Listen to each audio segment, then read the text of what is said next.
What is the merge and why has it taken so long?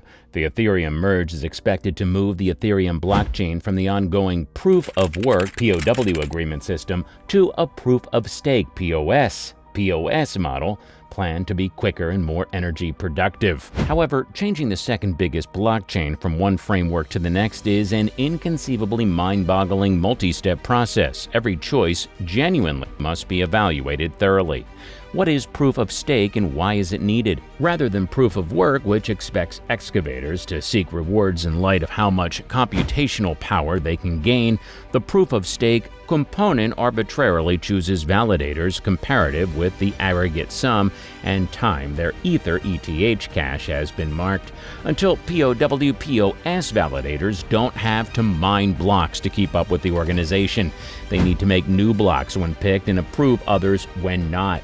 When a member has approved the most recent block of exchanges, different benefactors can bear witness to affirm the block is legitimate. When enough verifications are made, the organization adds another block. Rewards are then disseminated in Ether, the blockchain's local money, by the organization concerning each validator's stake. Notwithstanding, to boost acceptable conduct, there are likewise punishments, slicing, that can cause validators to lose a piece of their marked ETH on the off chance that they go disconnected, neglect to approve, or verify noxious exchanges.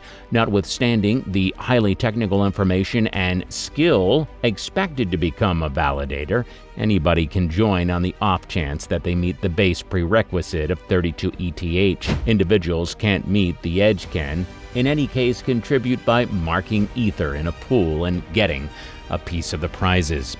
While proof of work is dependable and secure, the relative advantages of proof and stake include non-necessity for cutting-edge and costly equipment like mining rigs, substantially more proficient utilization for energy as per the Ethereum Foundation, a lower hazard of organization, centralization, which is a boundary to organizing security. The history of Ethereum merge. As proven by the initial and later works, Ethereum prime supporter Vitalik Buterin has been a long-lasting defender of the proof-of-stake agreement instrument, contrasted to Ethereum's ongoing asset-escalated POW administration framework. POS is accepted to diminish energy utilization of the organization by something like 99.95%. It will likewise prepare for shard chains in 2023, which are supposed to invalidate information clog and high gas exchange expenses and support the up and coming age of layer 2 Kelling frameworks. Shard chains give extra, less expensive stockpiling layers for applications and rollups to store information, as indicated by the Ethereum Foundation. Now, in contrast to ERC or customary organizations that uphold guidelines starting from the top, any significant changes to the center convention require agreement from the worldwide local area of hubs. Due to the cycle, all Ethereum updates and choices go through what a few pundits are calling unnecessary postponements, a relentless and painstakingly carried out combination of the organization through consistent, steady redesigns and forks across a few center components: the beacon chain, the merge, and shard chains. Each of these depends on each other to understand the full vision for Ethereum of additional adaptability, security, and maintainability. As of composing, Buterin has said the merge would occur in August. This is the point at which the beacon chain will perform its official transfer from proof of work to proof of stake. The role of the beacon chain and the merge. To build the number of validators and process exchanges utilizing POS, the Ethereum mainnet has to converge with the beacon chain, which is also known as the consensus layer.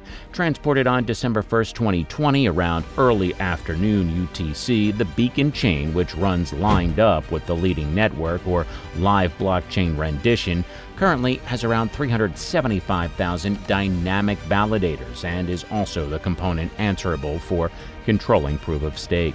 It is additionally pivotal in planning Ethereum for the following multi-stage overhaul of shard chains, which will assist with extending the organization's ability to scale and store information, albeit the first arrangement was to deal with shard chains before the merge that has changed in light of the sped-up development of Layer 2 scaling frameworks like Arbitrum, Optimism, and Loopring.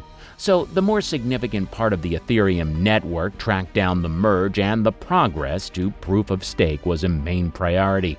While the job of the beacon chain is supposed to change over the long run, it will generally organize the organization of shards and stakeholders.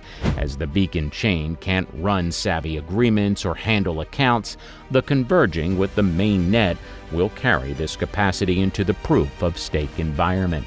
Unlike the DAO hard fork in 2016, which occurred after 3.6 million ETH was taken in the DAO hack, provoking the production of a different blockchain called Ethereum Classic, Ethereum will go on as a solitary organization after the merge.